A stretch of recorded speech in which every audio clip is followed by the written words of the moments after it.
प्रिय भक्तों, आप सभी का हमारे YouTube चैनल भक्ति एक साधना में स्वागत है। आज हम आपको इस वीडियो में बताने जा रहे हैं कि धनतेरस पर कौन कौन सी चीज़ें खरीदना शुभ माना जाता है। हरे कृष्णा, आप सभी को धनतेरस की बहुत बहुत शुभकामनाएं। धनतेरस दीपावली की शुरुआत का पहला और सबसे शुभ दिन माना गया है और इस अवसर पर धन्वंतरी भगवान माँ लक्ष्मी की पूजा की जाती है। माना जाता है कि इस दिन खरीदारी करने पर धन में और सौभाग्य में 13 गुना वृद्धि होती है।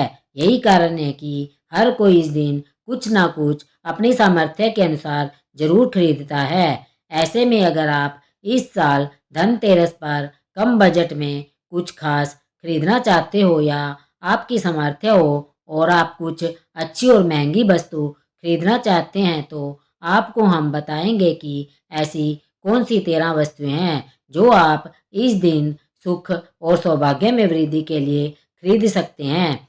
जिनकी सामर्थ्य ना हो वे भी इस दिन कौन सी ऐसी वस्तुएं खरीदे कि माँ लक्ष्मी की अपार कृपा हो।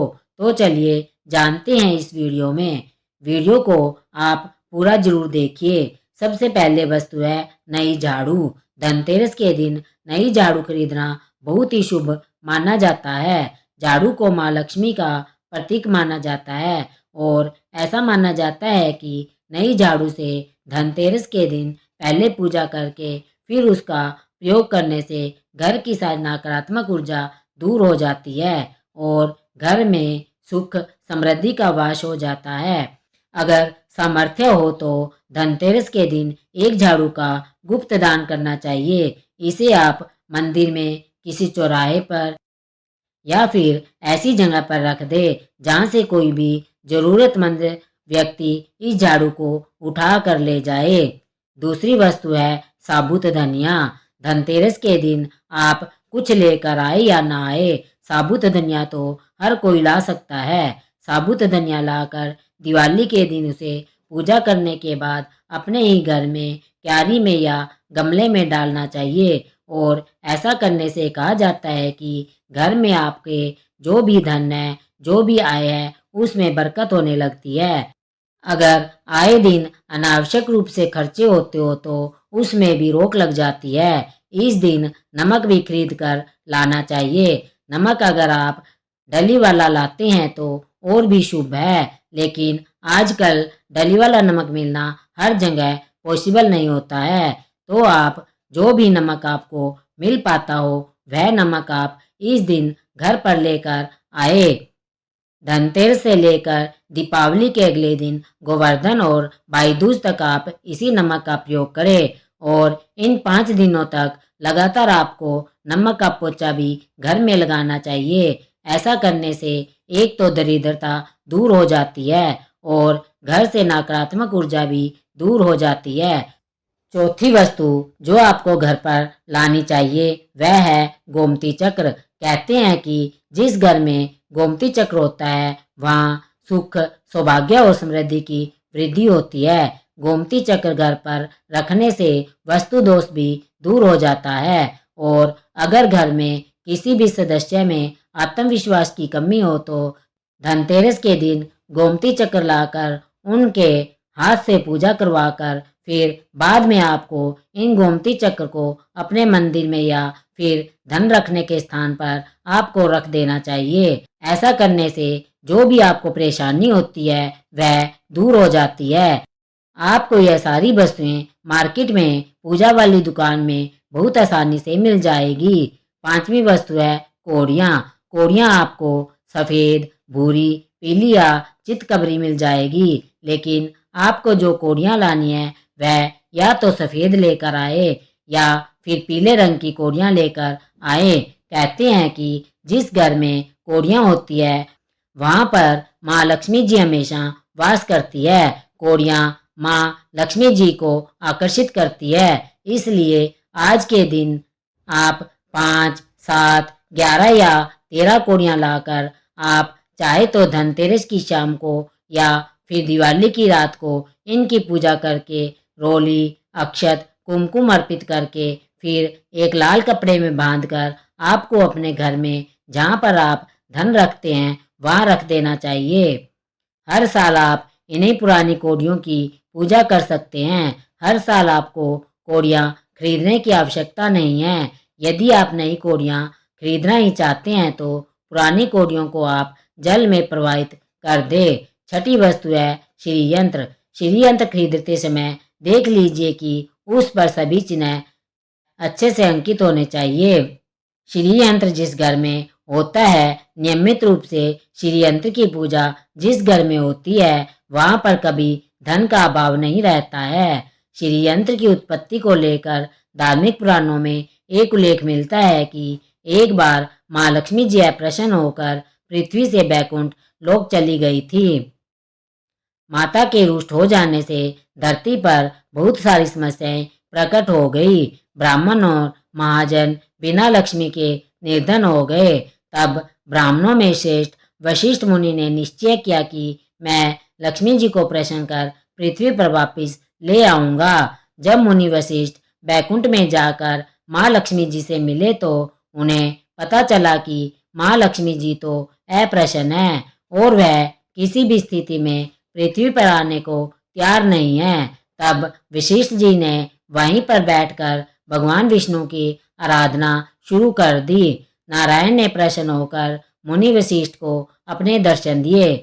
वशिष्ठ जी ने श्री हरि विष्णु से कहा कि हम पृथ्वी पर बिना लक्ष्मी के बहुत दुखी है। हमारे सारे आश्रम उजड़ गए हैं। धरती पर वैभव खत्म होने वाला है। यह सुनकर भगवान विष्णु वशिष्ठ को साथ लेकर माँ लक्ष्मी के पास गए और उन्हें मनाने की कोशिश की, लेकिन फिर भी माँ लक्ष्मी जी नहीं मानी। तब उन्होंने कहा कि मैं किसी भी स्थिति में पृथ्वी पर वापस जाने को तैयार नहीं हूँ। जब चारों दिशाओं में माँ लक्ष्मी जी के पृथ्वी पर वापस न आने की बात फैल गई, तब देवताओं के गुरु बृहस्पति जी ने एक युक्ति सुझाई। उन्होंने कहा कि अब श्री यंत्र साधना ही एकमात्र उपाय बचा है जिससे माँ लक्ष्मी को धरती पर आना ही पड़ेगा। गुरु बृहस्पति जी के निर्देशों से श्री हरि ने धातु पर श्री यंत्र का निर्माण किया और उसे मंत्र सिद्ध प्रणाम प्रतिष्ठा युक्त करते हुए दिवाली के 2 दिन पूर्व धनत्रयोदशी को श्री यंत्र पर स्थापित करके विधि विधान से उसका पूजन किया। पूजन समाप्त होते होते माता लक्ष्मी जी को वहां आना ही पड़ा और माता लक्ष्मी बोली कि मैं किसी भी स्थिति में यहाँ आने के लिए तैयार नहीं थी। यह मेरा प्रण था, परंतु बृहस्पति जी की युक्ति से मुझे आना ही पड़ा। श्री यंत्र मेरा आधार है और इसी में मेरी आत्मा बसती है। यही कारण है कि धनतेरस के दिन श्री यंत्र खरीदना चाहिए और अपने घर में स्थापित करना चाहिए। 7वीं वस्तु है 7 मुखी रुद्राक्ष की माला या फिर 7 मुखी रुद्राक्ष। अगर आप धनतेरस के दिन 7 मुखी रुद्राक्ष को घर पर लाते हैं और फिर उसकी विधि विधान से पूजा करते हैं या भगवान शिव की पूजा में आप इस रुद्राक्ष को प्रयोग करते हैं तो उससे भी आपके घर में कभी परेशानी नहीं आती। किसी प्रकार का कोई अकाल मृत्यु का भय नहीं रहता, क्योंकि दीपावली दियों का त्योहार होता है और इस दिन अपने घर में अपनी सामर्थ्य के अनुसार दीपक जलाए जाते हैं। धनतेरस के दिन भी दीप जलाने चाहिए। अगर आप चाहते हैं कि आपके घर में साक्षात माँ लक्ष्मी का वास सदा बना रहे, पूरे वर्ष भर आपके घर में धन की कोई कमी ना रहे, आपको कभी कर्ज लेने की नौबत ना आए, तो ऐसे में धनतेरस की शाम को आप 13 दीपक घर के अंदर और 13 दीपक घर के बाहर जलाए। ऐसा करने से भी माँ लक्ष्मी जी का आशीर्वाद आपको प्राप्त होता है। और धनतेरस के दिन 8वीं जो वस्तु है वह यह है कि आपको मिट्टी के दीपक जरूर खरीदकर घर लाने चाहिए। मिट्टी के दीपक आप अपनी सामर्थ्य के अनुसार खरीद कर ला सकते हैं। अगर हो सके तो किसी जरूरतमंद को जहाँ पर धन का अभाव हो, ऐसे घर में आप मिट्टी के दीपक का तेल सहित और बाती सहित रुई सहित दान भी कर सकते हैं। 9वीं वस्तु जो आपको खरीद कर लानी चाहिए वह है लक्ष्मी जी और गणेश जी की मूर्ति। वैसे तो मिट्टी की मूर्ति ही घर पर लाना शुभ होता है, लेकिन यदि आप मिट्टी की मूर्ति ना लाना चाहे तो धातु की मूर्ति जैसे कि आप चांदी की, सोने की या पीतल की मूर्ति भी घर पर ला सकते हैं। अगर आपके पास पहले से ही मूर्तियां हैं तो आप जरूरी नहीं है कि हर दीपावली पर मूर्ति खरीदे। धातु की मूर्ति यदि है तो हर साल आप मूर्ति ना खरीदे, लेकिन अगर आपके पास मिट्टी की मूर्ति है तो हर साल उसका विसर्जन कर देना चाहिए और धनतेरस के दिन नई मूर्तियां लाकर उनकी पूजा विधि विधान से करनी चाहिए। धनतेरस के दिन खरीदी गई नई मूर्तियों की पूजा आपको दीपावली की शाम को करनी चाहिए। धनतेरस के दिन आप भगवान गणेश और माँ लक्ष्मी की जो मूर्ति खरीद कर लाए हैं वह खरीदते समय यह ध्यान रखें कि दोनों मूर्ति अलग अलग होनी चाहिए और दोनों ही मूर्ति में भगवान गणेश और लक्ष्मी जी बैठी हुई मुद्रा में हो। और आपको ध्यान रखना है कि जो मूर्तियां आप लेकर आए वह कहीं से भी खंडित ना हो, टूटी हुई ना हो। गणेश जी की प्रतिमा खरीदते समय ध्यान रहे कि उनकी जो सूंड है वह बाईं तरफ मुड़ी हुई होनी चाहिए और उनका वाहन मूषक भी उस मूर्ति में जरूर बना हो और भगवान गणेश के एक हाथ में लड्डू या मोदक भी होना चाहिए और माँ लक्ष्मी जी की जो मूर्ति है वह कमल के फूल पर विराजित होनी चाहिए और उनके हाथ में सिक्के हो या फिर सिक्के गिनने वाली अवस्था में हो। ऐसी मूर्तियां घर पर लाना बहुत शुभ होता है। बहुत से लोग आज के दिन उल्लू पर विराजमान मूर्ति या फिर तस्वीर घर पर लेकर आते हैं, लेकिन आपको हाथी या फिर कमल के फूल पर विराजमान लक्ष्मी जी की मूर्ति या तस्वीर ही घर पर लानी चाहिए। केवल मिट्टी की या फिर धातु की मूर्तियां ही लेकर आए।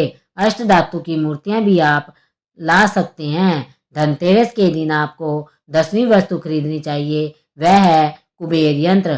कुबेर यंत्र जिस घर में होता है वहां पर धन के देवता कुबेर का वास होता है, साथ ही माँ लक्ष्मी भी वहां वास करती है। आपको उत्तर दिशा में ही धन कुबेर यंत्र की स्थापना करनी चाहिए।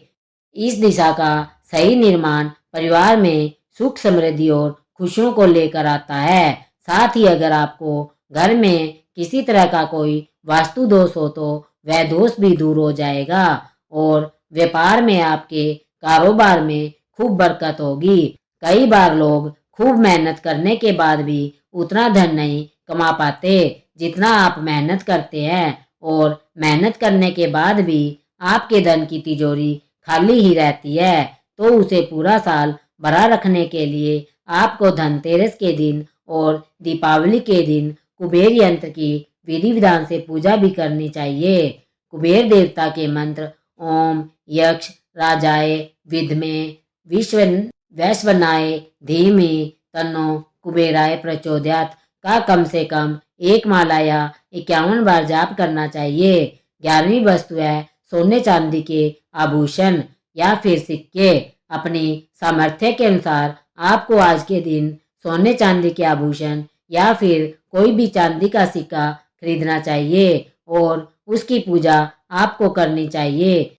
यदि सामर्थ्य ना हो तो आप सोने चांदी के आभूषण या सिक्के के बजाय मिट्टी के बर्तन या एक चम्मच भी आज के दिन यदि खरीद कर घर पर लाते हो तो उससे भी आपके घर में पूरे साल खूब बरकत होती है। सब जानते हैं कि धनतेरस के दिन नए बर्तनों की खरीदारी की जाती है, लेकिन नए बर्तनों में आपको यह ध्यान रखना है कि आज के दिन यदि आप पित्तल के बर्तन खरीद कर लाते हैं तो वह बहुत ज़्यादा शुभ माने जाते हैं। आज पुराने टूटे हुए बर्तनों को बदल कर भी नए बर्तन घर पर खरीद कर ला सकते हैं। जिसकी यदि सामर्थ्य बर्तन खरीदने की भी ना हो तो उन्हें आज के दिन केवल पूजा से संबंधित जो भी सामग्री है वो खरीद कर घर लानी चाहिए। ऐसा करने से भी आपको धन कुबेर भगवान और माँ लक्ष्मी का आशीर्वाद प्राप्त होता है। जिसकी अगर सामर्थ्य हो तो वह अपनी सामर्थ्य के अनुसार इस दिन कुछ भी चाहे वह खरीद सकता है। लेकिन बर्तनों में आपको लोहे के बर्तन इस दिन भूल से भी नहीं खरीदने चाहिए। लोहे के बर्तन खरीदने से एक तो शनि दोष लगता है। शनि ग्रह से संबंधित परेशानियां आपके जीवन में, आपकी कुंडली में, आपके घर परिवार में आ सकती है और राहु और केतु भी बलवान हो जाते हैं। 13वीं वस्तु है पूजा का सामान और धार्मिक पुस्तकें। अगर आप अब तक बताई गई 12 वस्तुएं खरीदने में असमर्थ है तो आज के दिन यदि आप अपने घर में पूजा से संबंधित कोई भी वस्तु खरीद कर ला सकते हैं, जैसे कि मिट्टी के दिए वगैरह कुछ भी लेकर आते हैं, तो उसमें भी आपको धनतेरस के दिन की गई पूजा का पुण्य अवश्य ही प्राप्त होता है। अगर आपको पूजा से संबंधित कोई सामान लाना है, जैसे कि रोली, अक्षत, कुमकुम, कलावा या फिर कोई भी सामान, लौंग, इलायची, पान, सुपारी, पतासा, तो वह भी आप इस दिन खरीद कर ला सकते हैं। इसके अलावा आप धार्मिक पुस्तकों में जैसे कि व्रत कथाएं या फिर पूरे हफ्ते पढ़ने वाली जो भी व्रत त्योहार है, आरतियों की किताब भी ला सकते हैं। अगर आप पढ़ते हो तो आप पुराण भी अपने घर पर ला सकते हैं और पुराण घर पर लाने के बाद जब भी आपको समय हो तो खुद भी पढ़ना चाहिए और दूसरों को भी पढ़कर सुनाना चाहिए। यह सारी वस्तुएं यदि आप इनमें से कुछ भी या सारी वस्तुएं भी खरीद कर लाते हो तो उससे कहा जाता है कि आपके घर में पूरे वर्ष माँ लक्ष्मी की कृपा बनी रहती है। घर में कभी भी आपको कर्ज लेने की स्थिति नहीं आएगी। आप जितना कमाएंगे उसमें आपको 13 की वृद्धि मिलेगी। यह थी धनतेरस पर खरीदने वाली वस्तुओं की जानकारी। यदि आपको हमारी यह वीडियो पसंद आई हो तो इस वीडियो को ज़्यादा से ज़्यादा अपने दोस्तों और रिश्तेदारों को शेयर करना। ऐसी ही जानकारियाँ प्राप्त करने के लिए हमारी वीडियो पर हमेशा बने रहना। धन्यवाद।